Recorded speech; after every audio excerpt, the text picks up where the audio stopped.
కర్ణాటకలో అధికారంలో ఉన్న కాంగ్రెస్ పార్టీ సంచలన నిర్ణయం తీసుకుంది. వాహనదారులకు పెట్రోల్ వాత వడ్డించింది. లోక్సభ ఎన్నికల ప్రక్రియ ముగిసిన అతి కొద్ది రోజుల్లోనే సిద్ధరామయ్య సర్కార్ ఈ నిర్ణయం తీసుకోవడం ఇప్పుడు చర్చనీయాంశం అవుతోంది.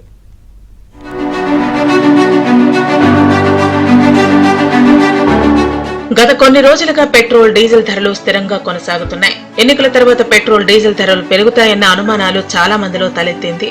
అయితే ఇటీవల పెట్రోలియం మంత్రి కూడా పెట్రోల్ డీజిల్ ధరలపై స్పందించారు. ధరలు పెంచే అవకాశాలు లేవని ప్రకటించారు. కానీ కర్ణాటకలో మాత్రం పెట్రోల్ డీజిల్ ధరలు భారీగా పెరిగాయి. లీటర్ పెట్రోల్ పై ₹3 పెరగ్గా లీటర్ డీజిల్ పై ₹3.20 పెంచుతూ అక్కడి ప్రభుత్వం నిర్ణయం తీసుకుంది.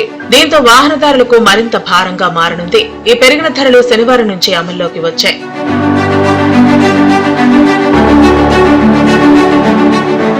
జూన్ 15న రాష్ట్ర ప్రభుత్వం పెట్రోల్ డీజిల్ పై పన్నులు పెంచడంతో కర్ణాటకలో ఇంధన ధరలు పెంచాల్సిన పరిస్థితి ఏర్పడింది. శనివారం రాష్ట్ర ప్రభుత్వ నోటిఫికేషన్ ప్రకారం కర్ణాటక సేల్స్ ట్యాక్స్ పెట్రోల్ పై 25.92% నుంచి 29.84%, డీజిల్ పై 14.3% నుంచి 18.4%కి పెరిగింది.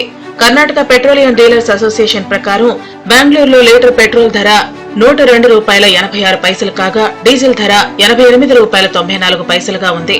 పెరిగిన ధర తక్షణమే అమల్లోకి వస్తుందని రాష్ట్ర ఆర్థిక శాఖ విడుదల చేసిన నోటిఫికేషన్లో పేర్కొంది.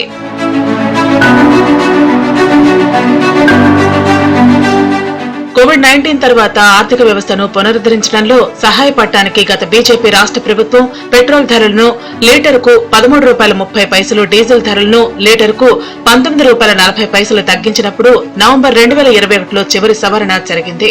లోక్సభ ఎన్నికల తర్వాత ఇంధన ధరల పెంపు జరిగింది. 5 హామీల అమలు కోసం కాంగ్రెస్ నేతృత్వంలోని రాష్ట్ర ప్రభుత్వం ఏటా 50,000 కోట్ల నుంచి 60,000 కోట్లు ఖర్చు చేయాల్సి వస్తోంది.